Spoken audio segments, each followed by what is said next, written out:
Se você ainda não se inscreveu, se inscreva aqui embaixo, tá bom? Deixe seu curtir, compartilha com quem você acredita que pode ajudar nesse vídeo. Esse vídeo vai falar um pouquinho sobre assistência nutricional no paciente com Covid-19, né? Uma doença super nova, com a qual a gente não tem um direcionamento uniforme sobre a conduta nutricional desse paciente. Então, pensando nisso, a gente fez um vídeo, espero que vocês gostem. Curte, inscreva, acione o sininho para poder vocês terem aí acesso a mais vídeos como esse. Bom, na assistência nutricional no paciente com Covid-19, é muito importante perceber que a gente tem uma doença extremamente recente, né, que na verdade, apesar de não ser tão recente assim, né, ela já data de alguns anos atrás, mas o surto da pandemia ela começou desde dezembro de 2019, lá na cidade de Wuhan, onde a gente começou a perceber um grande caso de pacientes que possuíam uma infecção pelo novo coronavírus, né, SARS-CoV-19, que acaba trazendo aí como uma grande consequência a síndrome da angústia respiratória grave, uma grande inflamação no aparelho respiratório que pode culminar aí com uma necessidade de ventilação mecânica e eventualmente pode cursar, inclusive, com a mortalidade. Já são vários os países que acabam tendo aí o distanciamento social como uma medida profilática, mas ainda não existe uma forma de tratamento uniforme para essa doença. Então eu gostaria de trazer a princípio esse mesmo questionamento para a nutrição. A gente infelizmente não possui da mesma forma uma garantia dessa terapia nutricional para o paciente com Covid de maneira bem sistemática, como nós já temos para outras doenças.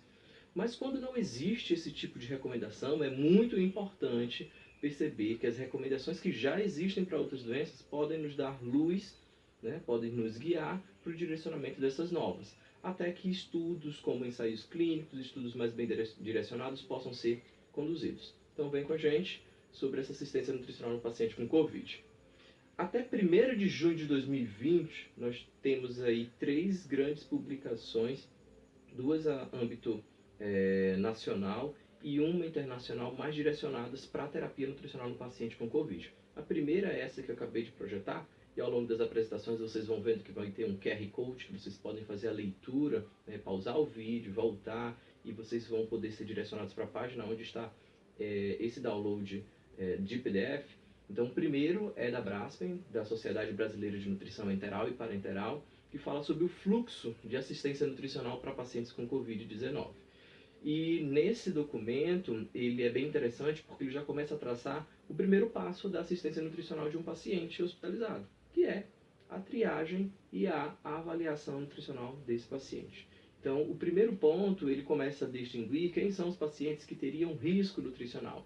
Ele fala que os pacientes com risco nutricional são aqueles que possuem pelo menos um desses critérios aí elencados abaixo, né? Então a gente pode ter um paciente que já é idoso, que tem 65 anos ou mais, um paciente que é adulto, mas tem um IMC de 20 kg por metros quadrados ou menos, um paciente que possui... Opa, os cachorrinhos aí. Pacientes que possuem risco para lesões, para lesões por pressão, para feridas, pacientes que são imunossuprimidos, pacientes que são inapetentes, pacientes com diarreia persistente, histórico de perda de peso, doença pulmonar obstrutiva crônica ou asma ou outra doenças das vias aéreas, né, ou pneumopatias aí, pode combinar aí com uma necessidade de ventilação mecânica e eventualmente pode cursar, inclusive, com a mortalidade. Já são vários os países que acabam tendo aí o distanciamento social como uma medida profilática, mas ainda não existe uma forma de tratamento uniforme para essa doença. Então eu gostaria de trazer a princípio esse mesmo questionamento para a nutrição. A gente infelizmente não possui da mesma forma uma garantia dessa terapia nutricional para o paciente com Covid de maneira bem sistemática, como nós já temos para outras doenças. Mas quando não existe esse tipo de recomendação, é muito importante perceber que as recomendações que já existem para outras doenças podem nos dar luz, né, podem nos guiar para o direcionamento dessas novas, até que estudos como ensaios clínicos, estudos mais bem direcionados possam ser conduzidos. Então vem com a gente sobre essa assistência nutricional no paciente com Covid. Até 1º de junho de 2020, nós temos aí 3 grandes publicações, 2 a âmbito nacional e uma internacional mais direcionadas para a terapia nutricional no paciente com Covid. A primeira é essa que eu acabei de projetar, e ao longo das apresentações vocês vão vendo que vai ter um QR Code, que vocês podem fazer a leitura, né, pausar o vídeo, voltar, e vocês vão poder ser direcionados para a página onde está esse download de PDF. Então, o primeiro é da Braskem, da Sociedade Brasileira de Nutrição Enteral e Parenteral, que fala sobre o fluxo de assistência nutricional para pacientes com Covid-19. E nesse documento, ele é bem interessante porque ele já começa a traçar o primeiro passo da assistência nutricional de um paciente hospitalizado, que é a triagem e a avaliação nutricional desse paciente. Então, o primeiro ponto, ele começa a distinguir quem são os pacientes que teriam risco nutricional. Ele fala que os pacientes com risco nutricional são aqueles que possuem pelo menos um desses critérios aí elencados abaixo, né? Então, a gente pode ter um paciente que já é idoso, que tem 65 anos ou mais, um paciente que é adulto, mas tem um IMC de 20 kg por metros quadrados ou menos, um paciente que possui... Opa, os cachorrinhos aí.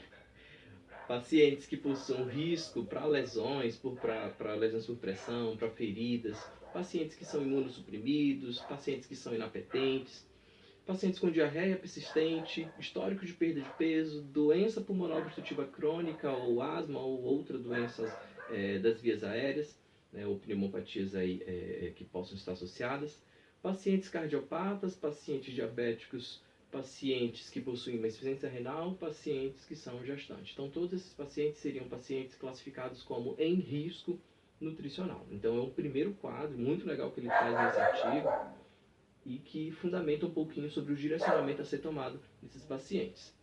Além disso, esses pacientes em risco nutricional, né, a gente tem que perceber por que eles estão em risco nutricional. Fora a condição fisiológica, né, que eles passam, ou fisiopatológica pelas quais eles passam, né, a gente precisa entender que esses pacientes estão em risco nutricional porque a aceitação alimentar deles provavelmente está diminuída, ou por conta do próprio ciclo etário que eles passam, ou por conta, né, de condições que a própria doença ela induz. Então, essa redução da aceitação alimentar é o principal fator que contribui para o aumento do risco nutricional nesses pacientes. Então, essa inapetência ela é muito importante nos pacientes com Covid. Isso pode acontecer muitas vezes por conta da digeusia, ou seja, dessa alteração no gosto dos alimentos, no paladar, né? Assim como a anosmia, que seria a perda de olfato, de cheiro, né? Já visto que a gente não come apenas com a boca, a gente come com os olhos, a gente come com o ouvido, a gente come inclusive com o cheiro. Então, um relato muito importante nesses pacientes é a perda tanto de paladar quanto a perda de cheiro, de olfato. E isso acaba atrapalhando no processo de alimentação, que culmina numa redução dessa ingestão alimentar. E aí, a primeira recomendação que ele faz é, se o paciente tem risco nutricional e possui essas condições, é muito importante, se você não consegue garantir o que esse paciente precisa consumir através de modificações tradicionais na alimentação, ou seja, modificando a consistência na dieta, modificando o sabor desses alimentos, o condimento, a forma de preparo, talvez seja importante você, em primeiro passo, utilizar a suplementação nutricional oral. Se você, mesmo com a suplementação nutricional oral, não alcança essas necessidades nutricionais do seu paciente, ele fala que chega a hora de você instituir a terapia nutricional enteral por sonda. E mesmo assim, se não for possível, ele ainda diz que é muito importante fazer, então, a utilização de terapia nutricional parenteral. Por que não? Né? Se o paciente não alcança, ele precisa ter, de alguma forma, essas necessidades nutricionais alcançadas. E aí, né, eu enumerei, digamos assim, eu coloquei, eu batizei aí esse protocolo de protocolo ASAR, né? Eu utilizei aí algumas letrinhas importantes para poder a gente fixar essa assistência nutricional no paciente com Covid. Né? E aí eu destaco que existem vários sintomas que esse paciente ele possui. Ele possui uma dor, ele possui uma confusão mental, ele pode possuir, na verdade, uma dor de cabeça, uma febre, uma digeusia, uma anosmia, uma náusea, um vômito, uma diarreia, tosse, desconforto torácico, né? Então são várias condições que acabam atrapalhando esse paciente de conseguir comer os alimentos da forma satisfatória.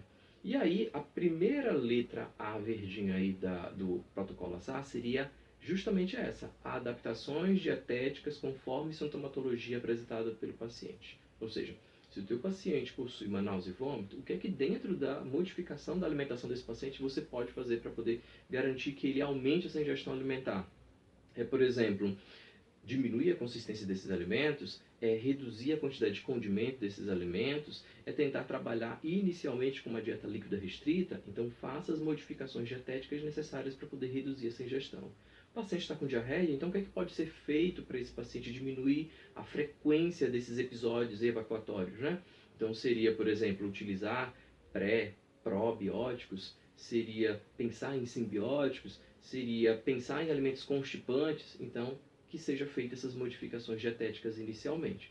Tudo para garantir o aumento dessa ingestão alimentar, né? Caso você não consiga com isso, vem a letra S, amarelinha, né? Que diz que o suporte nutricional ele deve ser instituído na vigência de risco nutricional. Então, se o teu paciente tem risco nutricional, está com essas sintomatologias, é muito importante fazer a instituição de suporte nutricional. Suplementação oral, terapia nutricional enteral ou mesmo a parenteral. O A faz menção ao nosso autocuidado, ao cuidado do profissional nutricionista. Então, esse aconselhamento dietético, essa visita nutricional, ela deve ser feita preferencialmente por telenutrição ou por protocolos remotos de assistência. Ou seja, a gente precisa evitar ao máximo o fluxo de pessoas que vão até esse paciente. E nesse momento, essa assistência nutricional, se ela puder ser feita de forma remota, por um celular, né, pela assistência de verificação de dados a partir de protocolos que estão no prontuário médico, pela assistência de um computador, é muito importante que ele seja feita. Ela só deve ser instituída de forma presencial quando ela não for possível de forma de telenutrição. Nesse sentido, a gente vai preparar esse profissional para poder visitar esse paciente, através aí, por exemplo, das EPIs, que já a gente vai falar sobre elas. Então, o R, que é a última letra, é rever a conduta e planejamento nutricional sempre que for necessário. Então, se a gente parar para pensar, ele não é um paciente diferente dos outros. A gente precisa fazer as modificações dietéticas, a gente precisa instituir terapia nutricional, precisa aconselhar esse paciente, só que de uma forma mais específica, e precisa rever o nosso plano terapêutico para saber se ele está dando certo ou não. Se ele não estiver dando certo, a gente precisa definir o porquê e modificar esse problema para poder conseguir um melhor resultado. E aí, nessa impossibilidade de triagem de avaliação nutricional por telenutrição, né, ou seja, de forma remota, com a busca aí de dados em prontuários, a gente vai precisar fazer uma visita, né, pessoalmente a esse paciente. Então, nessa situação, é muito importante fazer a utilização das EPIs e principalmente de utilizar essas EPIs de forma segura e adequada, né? Então, aí a gente tem os óculos de proteção, tem a proteção facial, tem os capotes, né, as capas de isolamento, as máscaras N95. E é muito importante que a utilização dessas sejam feitas de maneira correta, no local correto, não sejam descartadas em qualquer lugar e nem esse profissional ele ande por um ambiente acima do recomendado, né, além do seu direcionamento dentro daquela assistência nutricional para aquele determinado paciente.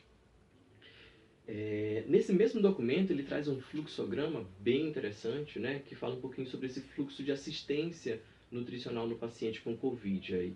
E ele começa desde a admissão desse paciente. Então, quando esse paciente ele é admitido, é muito importante que essa coleta de dados no prontuário, esses registros, eles estejam bem direcionados, bem fixados. Então, é importante que o profissional nutricionista tenha uma conversa com a MTN, com a equipe multiprofissional de terapia nutricional, juntamente com o corpo de enfermagem para fazer esse registro de maneira adequada, né?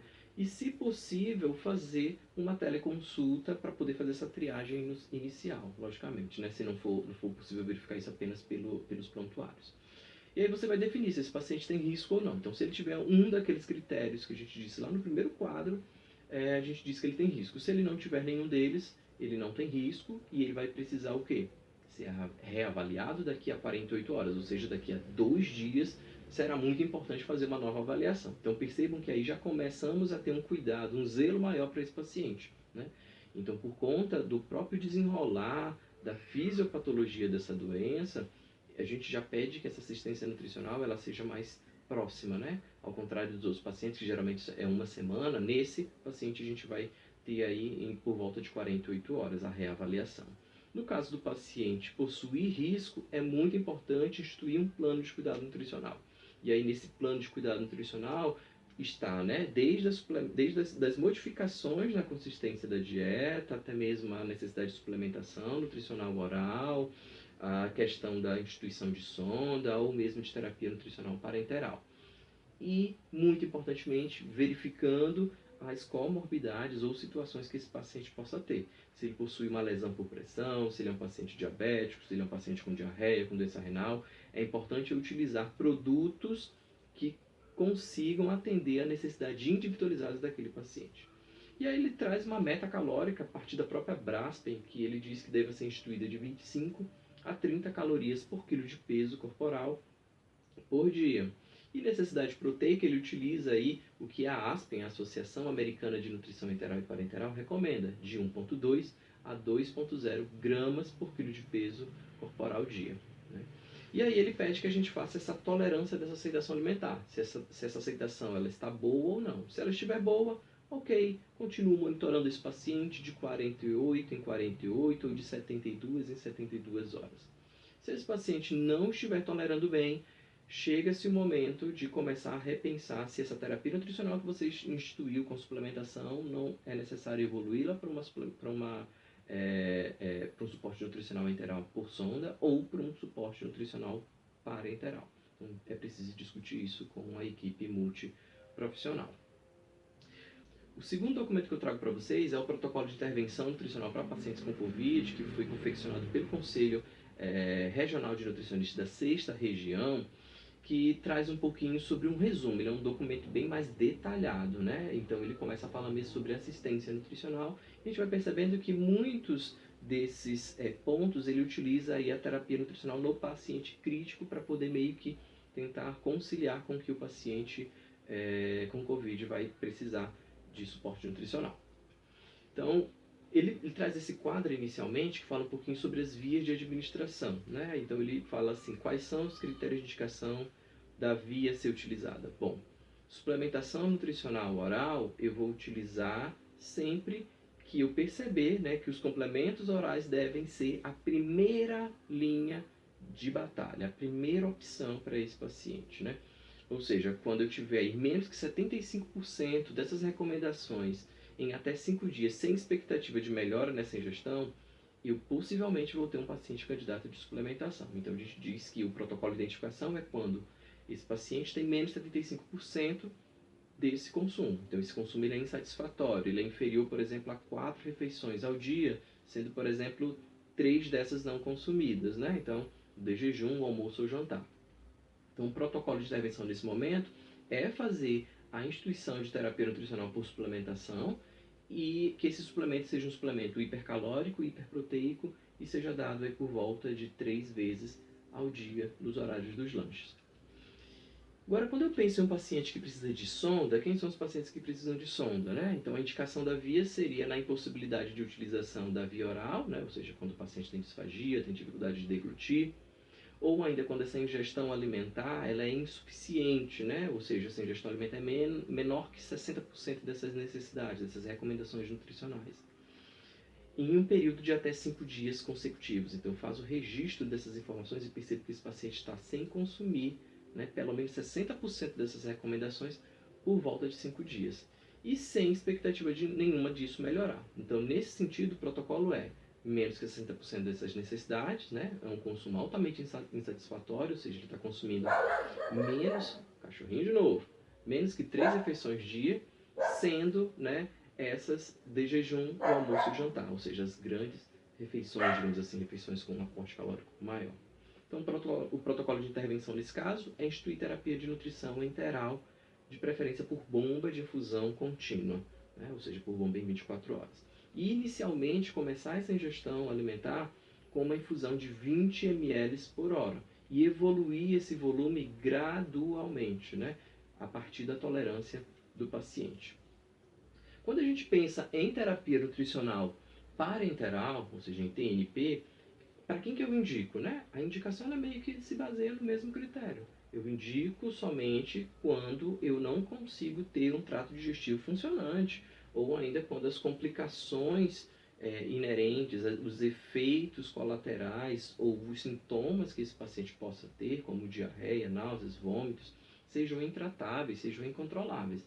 Então, nessa circunstância, o ideal seria aí a utilização de parenteral, ou seja, quando não houver viabilidade, possibilidade de terapia nutricional oral ou terapia nutricional enteral, né, por um período de 7 a 10 dias, né, e essa recomendação ela é muito aquém dessas necessidades nutricionais, o ideal é começar parenteral, por bomba de fusão, com uma vazão também baixa, geralmente de 20 ml por hora. Essa evolução vai aumentando gradativamente à medida que o paciente vai tolerando melhor essa ingestão. E aí, no final dessa tabelinha, ele ainda traz algumas recomendações importantes. Então, ele diz o seguinte, que recomenda-se a posição pós-pilórica em pacientes com risco de broncoaspiração, né? Para pacientes com COVID, o ideal é que essa posição pós-pilórica só seja utilizada no caso de risco de broncoaspiração. Se o paciente não tiver risco de broncoaspiração, nada pode inibir a indicação de uma sonda em posição gástrica, que é mais fisiológica, desde que eu faça as adaptações necessárias e use preferencialmente procinéticos, ou seja, medicamentos que podem acelerar ou podem melhorar o trofismo digestivo, trazendo peristalse e, consequentemente, capacidade de absorção dessa dieta para esse paciente. Então, não muda muita coisa do paciente crítico para o paciente com Covid, né? Então, eu utilizo sonda pós-pilórica para quem tem risco de broncoaspiração. Utilizo sondas gástricas preferencialmente. Só não vou utilizar posições gástricas se o meu paciente tiver risco de broncoaspiração. Se o meu paciente, se eu puder fazer uso dessa posição gástrica, eu preciso lembrar apenas da utilização de procinéticos, porque possivelmente o risco, né, de gastroparesia pode estar ali associado nesse paciente. Ele também fala que a terapia nutricional enteral pode ser preferencial em pacientes com COVID, que desenvolvam aí, pode não ser essa preferência, não pode ser essa enteral necessariamente. Ou seja, pode ser que você precise fazer uso da terapia nutricional parenteral, quando os sintomas digestivos forem muito graves, forem incoercíveis, intratáveis.